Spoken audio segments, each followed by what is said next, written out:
What do you think draws people to your establishment? I think it's quite obvious. We're the coolest restaurant in town.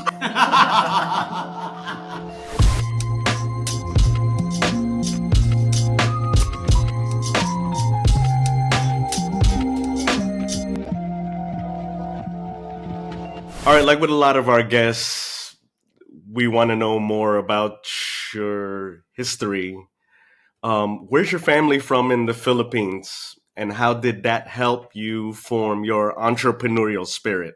My parents, both of them, were born and they grew up in Pampanga. Actually, in Tarlac, but the Kapampangan side of Tarlac. So they're Kapampangans.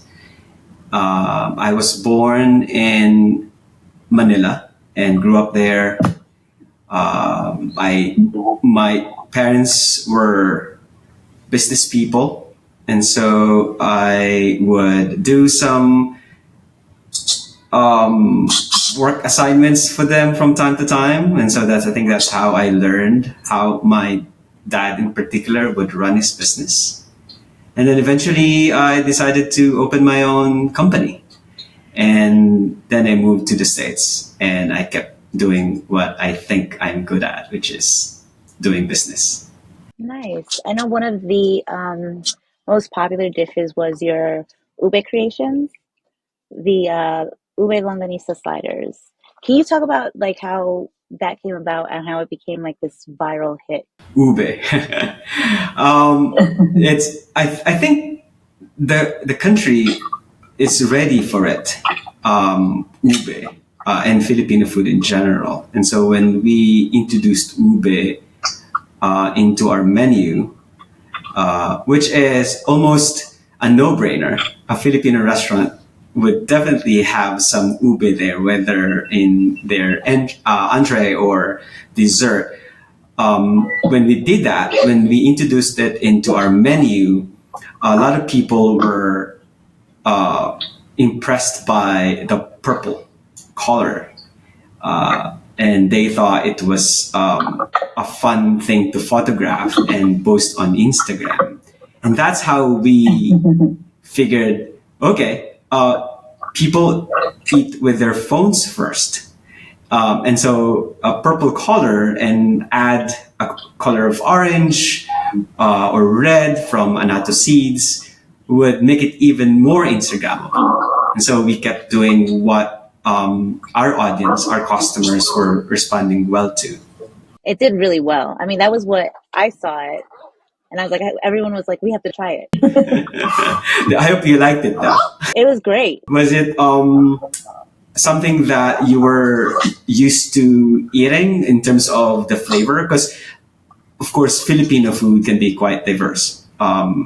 Yes. We have one term for one food, but it comes in different iterations. So I'm wondering whether the ube dishes that you're used to eating when you were kids, sort of, the food that we serve at the restaurant is reminiscent of that flavor as well. It actually was really different for me. I've never had anything like it. It tasted really, really good. And for me, I'm used to ube being a dessert, not savory. So I like that how you guys flipped it on there. Oh, I'm used to having my ube as a dessert as well. And so my mom, when she came here a couple of months ago, a year after I opened the restaurant, or less than a year after I opened the restaurant, she was quite surprised herself that she's having ube with something savory, which is the ube sliders. Yeah, but it works well. Because longanisa is sweet too, so it makes sense. Yeah, it's sweet, savory, and garlicky. That's my mom's pork longanisa. Very Kapampangan. Yeah. Oh, I like that connection there. Bring it back home. If you Google longanisa, Filipino longanisa, you'd find different ways of making them. So there's one that's more salty. On the salty side, you'll find ones that are on the sweet side. You'll find ones that in with wraps, ones without wraps, and so you get different ways of making longanisa, and I have my favorites, but I won't say it here. Oh, You save know, you yourself. reminded me of something. The uh, place vegan.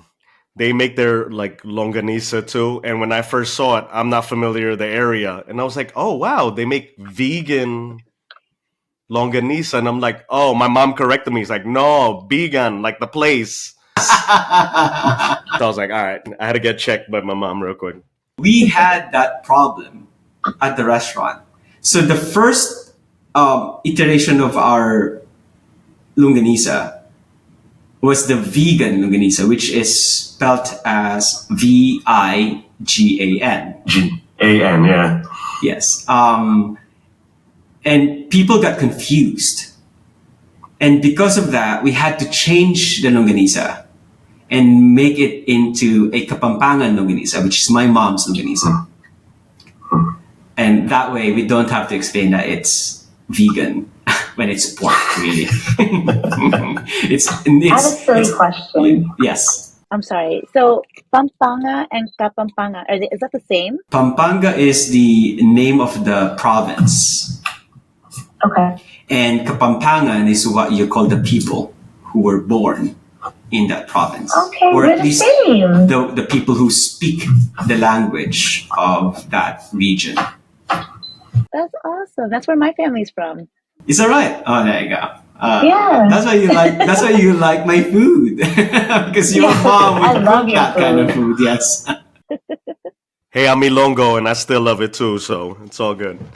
Oh, I love it. You guys are the most romantic people in the Philippines, I'd say. Even the way you speak, and I'm not sure. I'm sure you. I'm not sure. Oh, yeah. I have this feeling that you're aware that Ilonggos have the reputation of being mad, and yet you wouldn't know that they're mad because they don't show that in the way they speak. They always come across as very chill and romantic, and It's like a song when they speak. Yeah, I would get yelled at in song format. All right, so one thing I think everybody has noticed too with Kalye is you guys bring in a lot of notable Filipinos to your restaurant.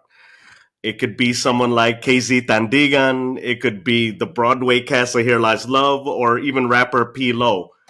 So, OPM, homegrown Filipinos, and Philams all alike come to your restaurant. What do you think draws people to your establishment? I think it's quite obvious. We're the coolest restaurant in town.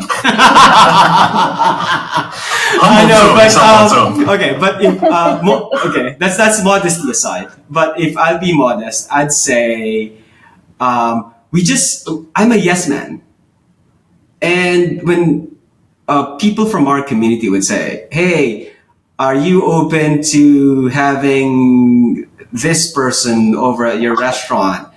Or even non-Filipinos, influencers would send me a DM and throw me a DM and ask if they can come over and say, yeah. And even influencers with no more than 2,000 followers would reach out to us and ask if they can feature the restaurant. And I always say yes. I feel like the best way for Filipino food to be known is if we just have as many people to eat our food as possible. Oh, no, I agree. And seeing it from your social media, I like that perspective of the non-Filipino trying it for the first time. And I actually learn about these food influencers at the same time too. So it kind of works hand in hand of you guys shouting out each other, So I appreciate that.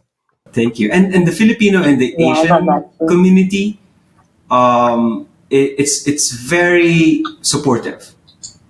They really rally behind Asian brands, And so if a business has what it takes to stretch their patience and their resources while they're building an audience, they will have a good chance at getting a big chunk of the Asian community, in our case, the Filipino community, to back us up.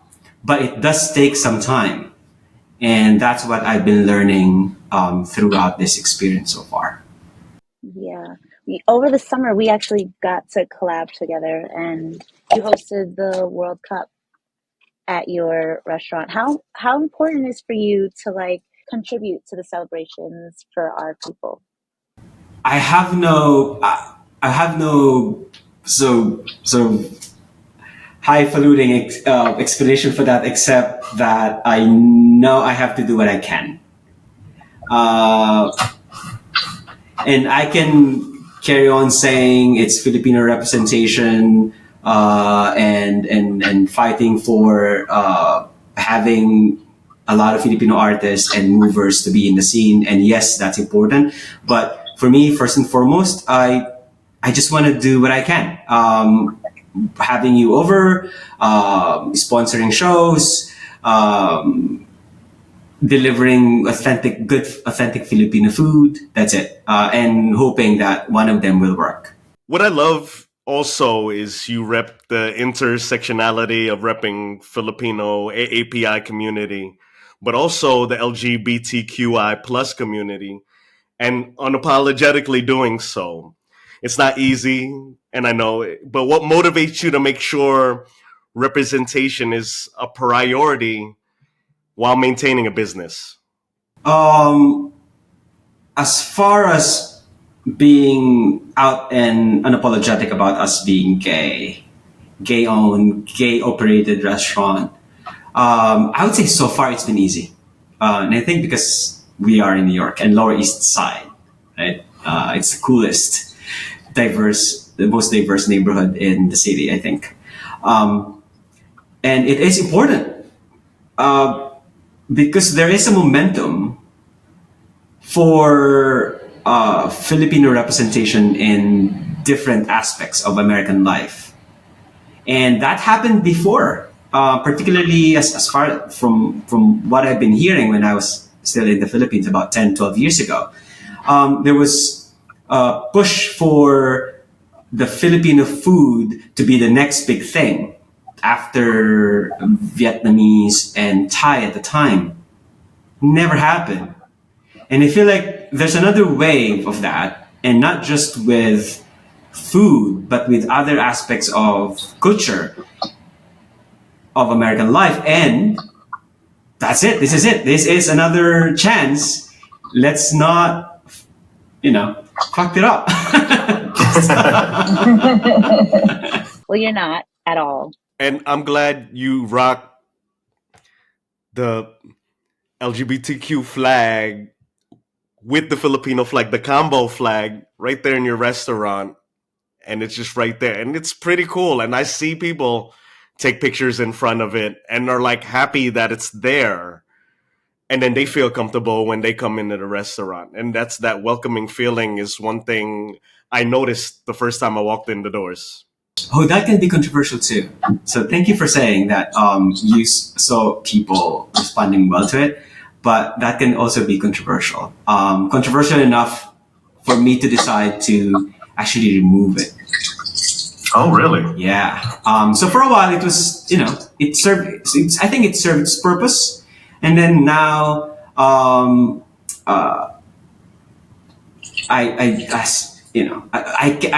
think I would just want to have as many Filipinos coming over without the drama. And so, okay.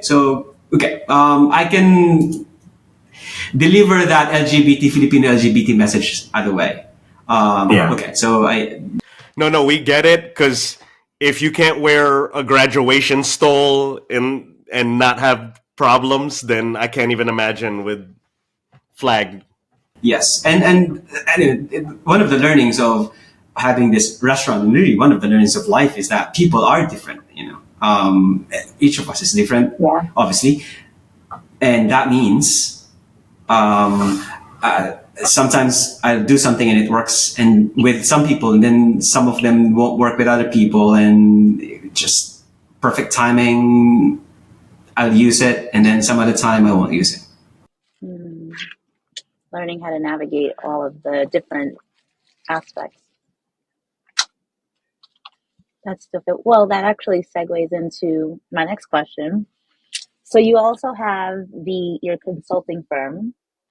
Can we talk about that? Yes. So Okay. that's in Manila. So in a way, I still practice law by way of giving advice, and it's nice because law was my first love when we're talking about work and career.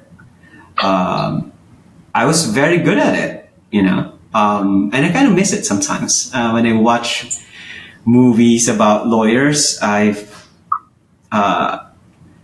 remember how I would appear in court and would argue a client's case as if it's my mom's life on the line. And I kind of miss that. I don't have to do that in the restaurant, which is a good way of slowing down as you get older. Yeah, We're not getting any arguments with Rob. I know exactly. That's one thing we learned in this conversation. Oh, if anything, operating a restaurant, I cannot win an argument with my customers. As they always say, they're always right. Yeah, customers is always right.